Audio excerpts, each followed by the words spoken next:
basic things of acceptance sampling if time permits. So in the previous class, we have discussed on control chart for variables, and we have seen that in control chart for variables, we have seen that mostly, I mean, we have used X bar and R chart. Okay. But there are some quality characteristics where you cannot measure the data directly or on a continuous basis. For example, suppose earlier I have given the example of the diameter of a shaft. Okay, so it is a kind of example of a continuous data. Okay, but there are some variable or quality characteristics where you cannot measure this kind of such kind of direct data is not there. Okay, suppose for example in case of casting defects, okay, either based on the defects you can say that whether a product is defective or not.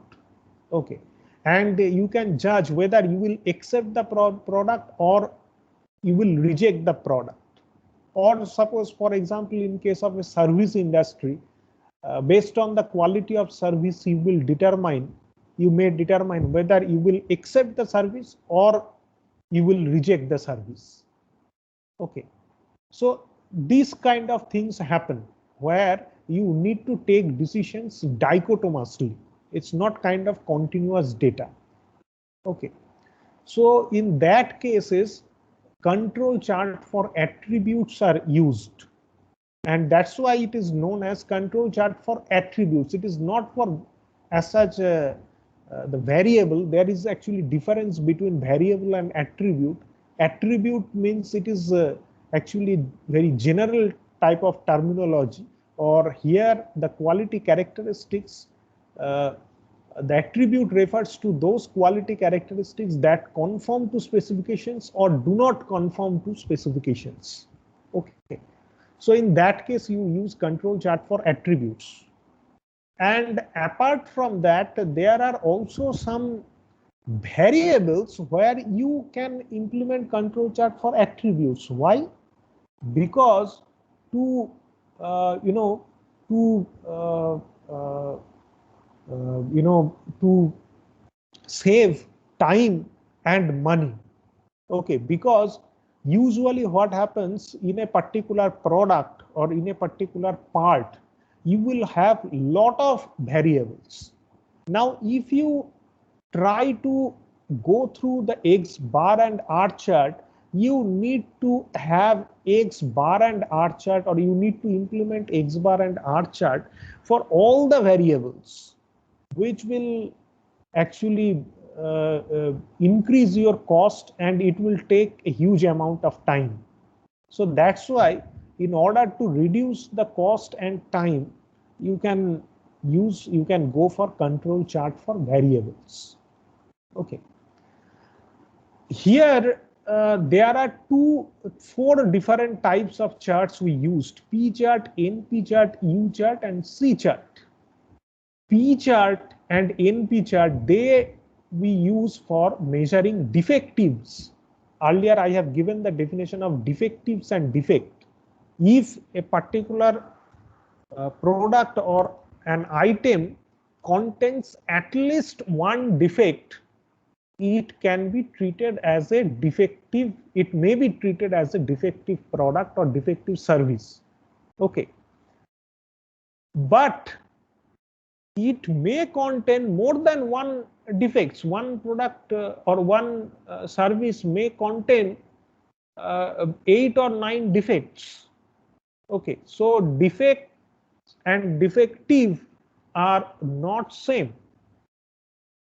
Now P chart and NP chart, these two charts we basically use for defectives, whereas U chart and C chart we use for defects. And P chart and U chart we use for variable lot size, whereas NP chart and C chart are used for constant lot size. What is lot size? Lot size means, suppose you have lot size means the number of items that you have in a particular lot, that is known as actually your lot size. Okay, I will come to the point when I will discuss about the acceptance sampling method. And in case of acceptance sampling, you will see that suppose in a particular box or in a particular lot, suppose you have hundreds of products. Now, it is not possible in majority of the cases that you will inspect all the 100 items.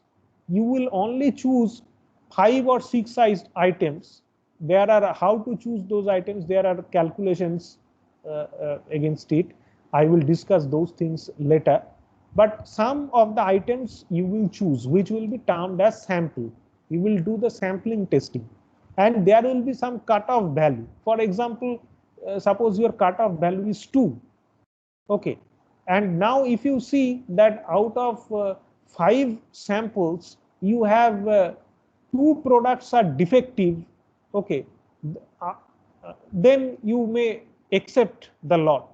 But if it is noticed that more than 2 products are defective, 3 products are defective, or 4 products are defective, then what will happen? You will reject the entire lot, and the rejected lot will be undergone through 100% inspection. This is actually a general rule of single sampling plan. Okay, that which we will discuss later. So this is the actually the concept of defectives. Okay, so in some lot size, you will in a particular production process, you will see that in some cases, in all the lots, same number of items will be there. Suppose your lot size is 100. Okay, you will notice that in all the batches or in all the boxes, there are 100 items. So that will be constant lot size. But if it happens that from a particular production process, you are having some lot of lots, lot of different boxes, but in each box, the items are, the number of items is different. That means in some boxes it is 100 items, in some boxes there are 90 items, in some lot there are 80 items, in some lots there are 95 items. Okay, so if it varies, then it is known as the variable lot size. Okay, so P chart and U chart, these two chart we use for variable lot size, and NP chart and C chart we use for constant lot size. Okay, so this is the general idea about control chart for attributes. Now you will also notice that in case of the P chart and NP chart, we use binomial distribution, and in case of U chart and C chart, we use Poisson distribution. Okay, previously I have given you the concept of distribution. What is distribution? You have come across the normal distribution. Okay, you know that what distribution is. Okay, along x-axis we represent the outcomes, and along y-axis we plot their probability density. Okay, or the frequency we plot in case of a distribution. Okay, so what happens, I have previously told you that in case of control chart, generally we use plus minus 3 sigma limit, okay, as our control limit if it is two-sided. Okay, or if it is one-sided, then we use only plus 3 sigma limit, or minus 3 sigma limit. Okay, mostly. So here the problem is the kind of formula that you have used for X bar chart and R chart, you have already assumed that your data belongs to normal distribution, right? Why? Because it was a kind of continuous data, so which normally follows the normal distribution. Okay, But here actually the kind of data that you will find for the defective and for the defects, that will not follow the normal distribution. In case of defective, the data of defectives, okay, if you collect the data of defective from all the lots, okay, the kind of distribution that you will find, that will be binomial distribution. And the kind of data that you, if you plot all the defects from the lots, okay, or all the from all the products, then the kind of graph that you will find, that will follow actually the Poisson distribution. So for defectives, we will use binomial distribution to determine our sigma value or the standard deviation value. You already know the formula of variance. You already know the formula of standard deviation. Okay. But keep in mind, previously I told you earlier that the kind of formula that you know for variance or for the standard deviation, that is only, or even the mean. How can you find the average value or the mean value? You add all those values and then you divide it by n. Okay. So the way you actually calculate all those things, actually these things basically they follow you assume normal distribution, but it's not necessarily that for variance or for standard deviation the formula will be same.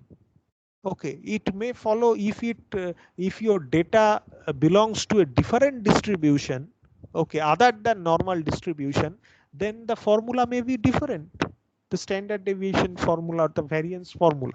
Okay, so in this case, in case of plus minus 3 sigma, we cannot put the values that we have put already in case of X bar and R chart. Here we need to give the formula for the sigma as the binomial distribution follows or as the Poisson distribution follows.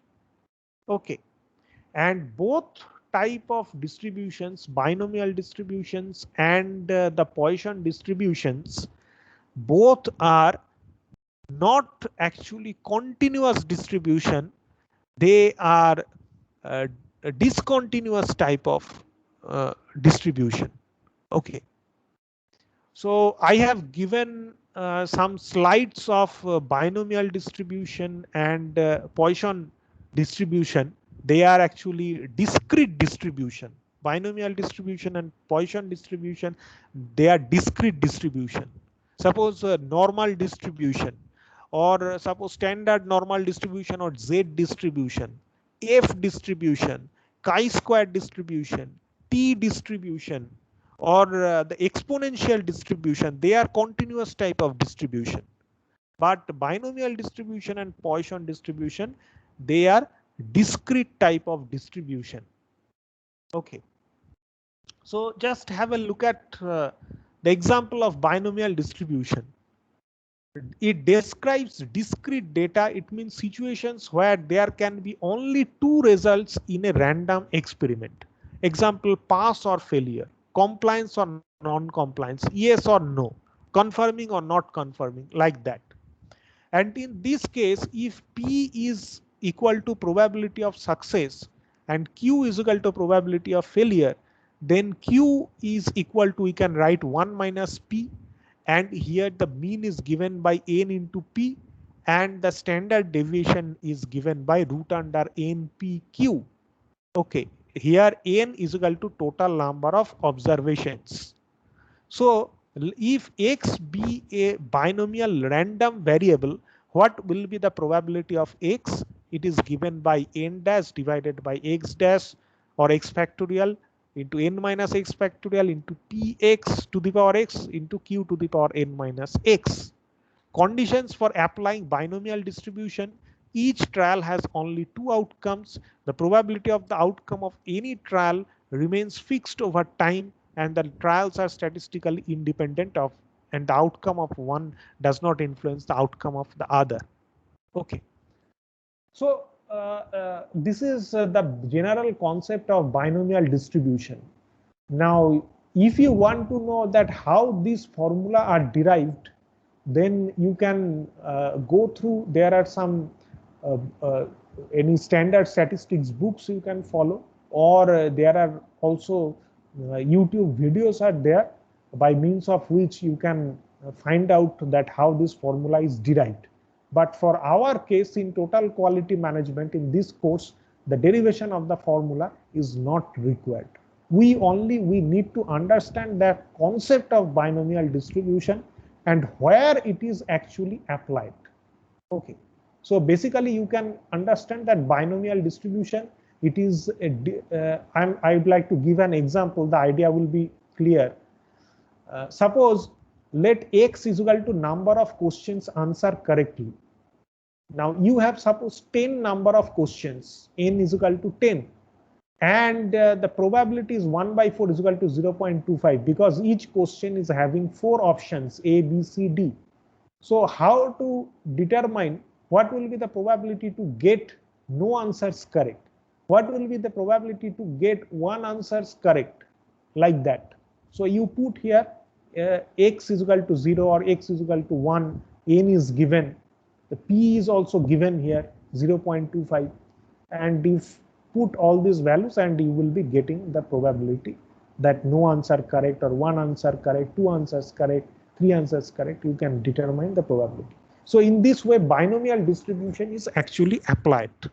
Okay. Now let's take a look at the Poisson distribution. Okay. So Poisson distribution, it is also a discrete probability distribution, but Poisson distribution, it is actually considered uh, it is considered describes the discrete data situations where the random variable can take integer values. Example, number of patients arriving at a physician's office, number of cars arriving at a toll booth. Okay. And the mean is here the number of occurrences per interval of time, which is given by lambda, and the standard deviation is root under mean is equal to root under lambda. There are also formula, the proof of these things, which is not required. This is the proof of the formula. You can go through it, but that is not required. So let's take a look at an example. So let if x be the Poisson random variable, then what will be the formula of the probability in terms of probability? The probability will be lambda to the power x into e to the power minus lambda divided by x dash. Suppose 100 pages of the book are randomly selected. What will be the probability that there are no typos or errors? So x is equal to 0 and lambda is equal to your 1.5. It is given. Okay, that mean is given, that 1.5. What is mean? Mean is here the number of occurrences per interval of time or per interval of volume. Okay. So you put here all the values of 0 and lambda, you will be getting 0.2231. So this is the probability that there will be no errors or no typos. So for a 400 page book, calculate the following probabilities. There are no typos, there are 5 or fewer typos. So the same thing. So in sometimes the lambda is also in some books you will find that lambda is represented by mu. Both are same. So you will be putting here the values of no typo 0 and mu or the lambda you will be putting here. Suppose the value that is given, suppose if it is given 1.5, you will put here 1.5. If it is given 6, you will put that value and you will be getting these kinds of values. Now suppose here a mean of 1 typos per 100 pages. Okay, it is given.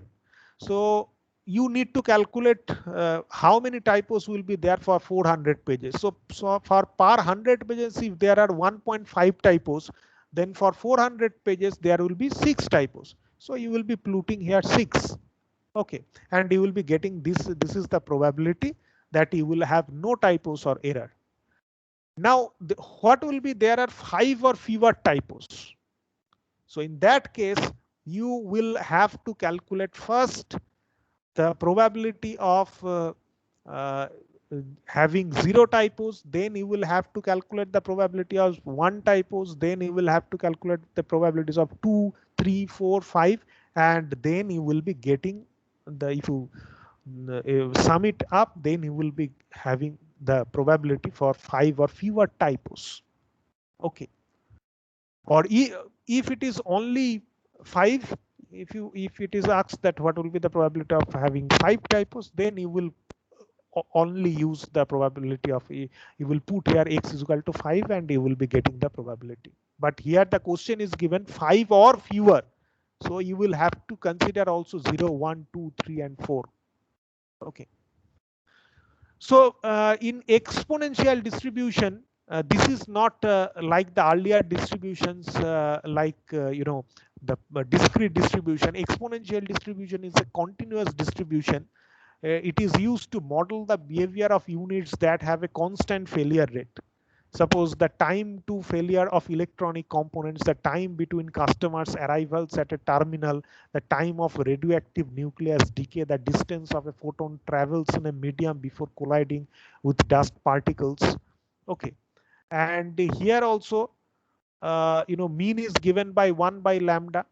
Lambda is called as threshold parameter or the failure rate, and x, if x be the failure observing time, then you can calculate the probability as given by lambda into e to the power minus lambda x if x is greater than or equal to 0, and it will be equal to 0 if x is less than 0. So for example, suppose you are having phone call, 20 phone calls you are getting per hour. Okay, so what is the probability that the time between 2 calls is less than 5 minutes? So accordingly here, the lambda is equal to 20 calls and x is equal to 5 minutes, 0.083 hours. So you will calculate the probability. You will be using this formula. You will be plotting, plugging in the values of 20 and 5 minutes, that means this hour, and you will be calculating the probability that time between the 2 calls. Okay. So now interesting to note that you will be using the binomial distribution when you will have 2 outcomes. Okay, and you will get either of the 2 outcomes. Okay, then at that point of time you will use binomial distribution.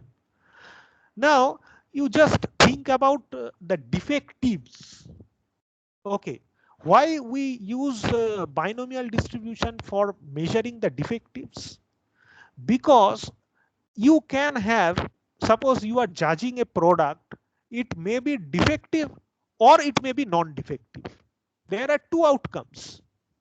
It may be defective or non-defective. Okay, so it is also dichotomous in nature. So that's why binomial distribution is very fruitful to measure the defectives. But the question is why you cannot measure for defects, to measure the defects, why you cannot measure the binomial distribution? Because the reason is, in case of defects, you cannot measure non-defects. That is the problem. Suppose, for example, in a particular city, per day, how many accidents have occurred? Okay, which is the accidents can be treated as equivalent to defects. Okay, now you can only measure how many accidents have occurred. Suppose in a particular day 5 accidents have occurred or 3 accidents have occurred. So you can only measure the accidents, but you cannot measure that how many non-accidents have occurred, you cannot measure. So the similar thing, how many non-defects are there, that you cannot measure. Okay, so that's why binomial distribution cannot be used to measure defects, because there is no meaning of non-defects. There is meaning of non-defective item, non-defective product, but there is no meaning of non-defect. Okay, so this is the reason why binomial distribution is not used to measure defects. Now, another very interesting thing is that in case of in case of the defects, okay, in case of defects, why we use we already know that why we do not use binomial distribution to measure defects. But the question is why we do not use exponential distribution. Exponential distribution is a continuous distribution. Why we do not use exponential distribution to measure the defects?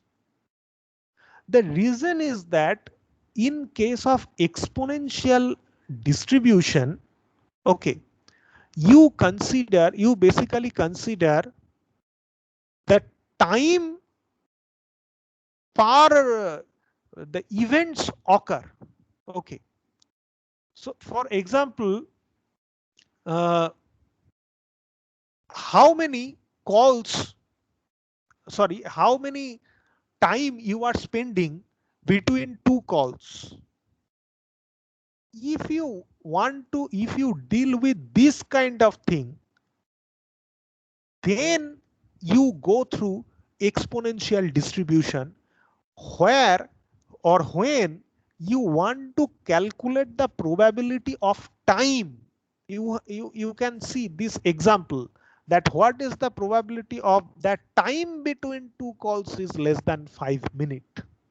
Okay, so when you will be interested to calculate the probability of time or volume, so in that case you will be using the exponential distribution. But when you will, but in case of Poisson distribution, why we use Poisson distribution in case of defects? Because in case of defects we measure the amount of defects per volume. Okay, suppose you have checked, suppose 10 items. Okay, and you have suppose got 32 defects. So 32 defects per 10 products, like that. So when you are dealing with the number of occurrences per volume or per time, so in that case you use Poisson distribution. That's why it's just similar to arrival rate. Okay, in a ticket counter, in every minute there are 2 or 3 people are coming. So you want to measure the probability of the number of occurrences. Okay, here you can see that what is the probability there will be no typos, what will be the probability of 5 or fewer typos. So these are all occurrences, just like the defects, per volume or per time, like that. So that's why in this case we basically use to measure the defects, we use a Poisson distribution rather than exponential distribution. Okay, these two questions are actually very important. These questions are asked in interviews and also in exams as well. So now take a look at the P chart. Okay, so in case of P chart, the sample size must be fairly large so that each sample contains at least one defective. Okay, this is also a matter of concern. You need to take the samples in such a way so that at least there are one defective. Okay, so that it will be easier for calculation purpose. A rule of thumb followed in most industrial applications is that the sample size should not be less than 100. Okay, Suppose we take about 100 samples, we find the average fraction defective P dash or P bar.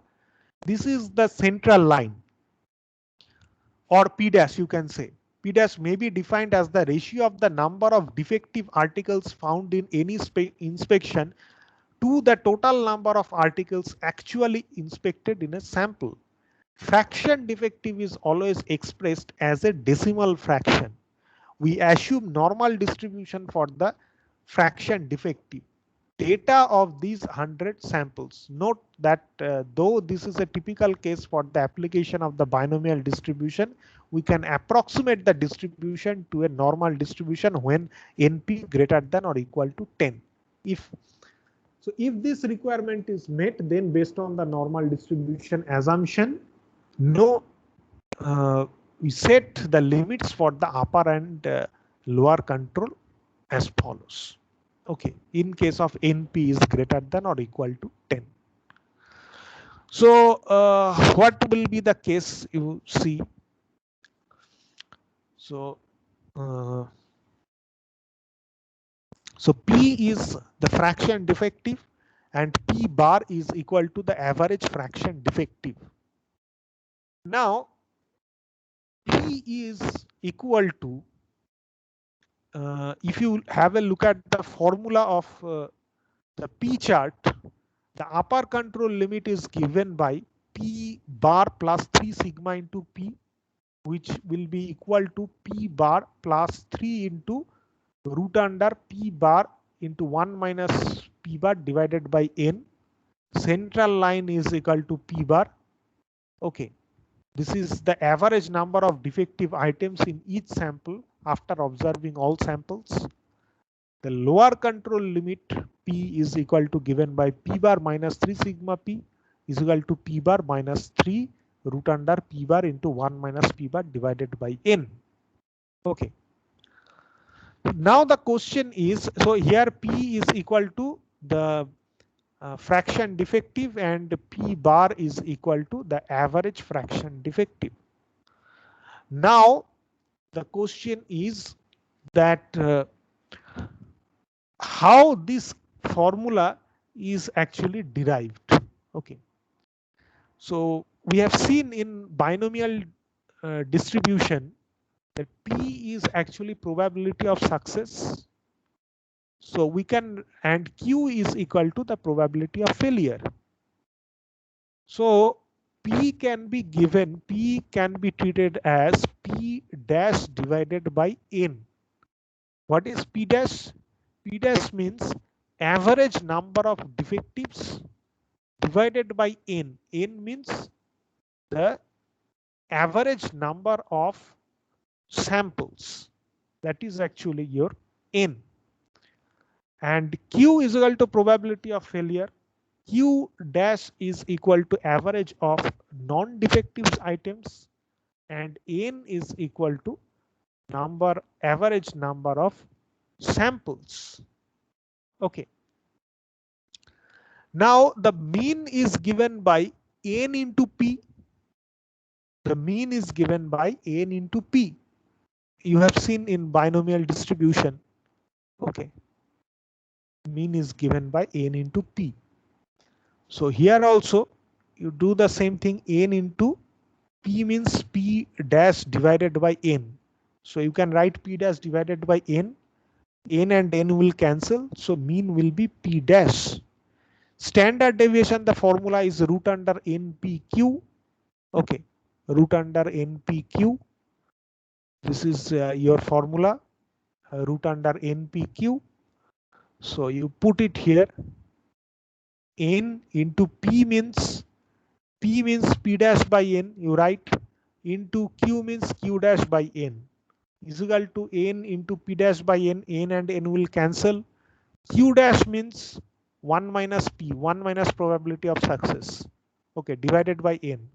So you will have P dash into 1 minus P dash bar divided by N root under.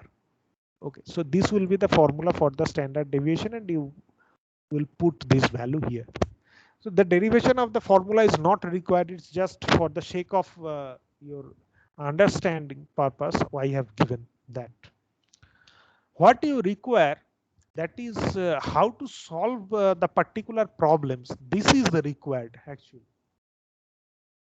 So just have a look at this example. So following are the inspection results of magnets for 19 observations. Okay. So there are week number 19 weeks are given. So in first week you have inspected the number of magnets inspected 724. In the second week you have inspected 763 items. Third week you have inspected 748 items and so on. And this is the total number of magnets inspected, that is 14,091. Okay. Now number of defective magnets. In the first week you have got the defective magnets 48. Then in the second week you have got 83 defective magnets. Third week you have got 70 defective magnets. That means out of total 700 in the first week, out of these 724 magnets, you have got 48 defective magnets. In the second week, out of 763 magnets, you have got 83 defective magnets. In the third week, out of 748 magnets, you have got 70 magnets as defective. Okay. And you have got in the entire 19 weeks, you have got a total of 1030 defective items you have found. So what will be your fraction defective? I have told you that fraction defective, it is given by the total number of defective magnets divided by the total number of magnets inspected. So it is 48 divided by 724. It will come out to be 0.066. Then again, the 763 divided by 83, you will get 0.109. So this is known as the fraction defective. What does it mean? Fraction defective means that for each magnet, okay, so or sorry, 48 divided by 724, 83 divided by 763, 70 divided by 748. So you will be getting this kind of fraction defective. Okay, that means that out of 724 magnets, you have got 48 defectives. Okay, or then out of one magnet, okay, how many defective you will, how many, so what will be your the average value? So that is considered by as the fraction defective. Now calculate the average fraction defective and 3 sigma control limits. Construct the control limit chart and state whether the process is in statistical control. So what will be your average sample size? The average sample size, you can see that here 14,091 divided by 19. So you are getting 741.63 and you will be getting around 742. This will be your average sample size, which is average sample size means this is your the average number of samples, small n. This is your average number of samples. Okay. Now you need to also calculate the average fraction defective. Okay, average fraction defective is P dash. This is your average fraction defective. So total defectives in all sample, that is 1030, and divided by total inspected in all samples 14,091. So 0.0731. Okay, so these things you have calculated. Now the upper control limit you will be calculating. You just plug in these values. P bar it is equal to 0.731. Why? Because P bar means the average fraction defective, P bar or P dash. This means average fraction defective. Okay. So average fraction defective, you are average fraction defective you are calculating here. So you will be putting the average fraction defective here and divided by n. N is equal to 742, which is your the average sample size. So the average sample size you will also put here, and you will draw the control chart. Okay. So this is your lower control limit. You plot this lower control limit. The upper control limit is also given. This upper control limit you have plotted, and the P bar, that is also, this is the line of P bar 0.07. Okay. So this P bar is also given here. And you can see that from the resulting control chart, sample number 2 and sample number 4 goes above the upper control limits, and also sample number 19th goes below the lower control limit. Therefore, the process does not exhibit statistical process control. Okay.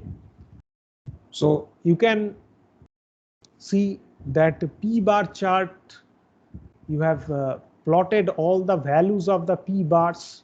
When you have plotted these points, which points you have plotted? You have plotted all the P bars 0.066, 0.109, 0.094.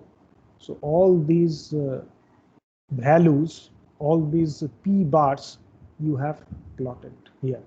And then you can get the results that which particular lines or which particular points of the fraction defective goes beyond the limit of upper control and lower control.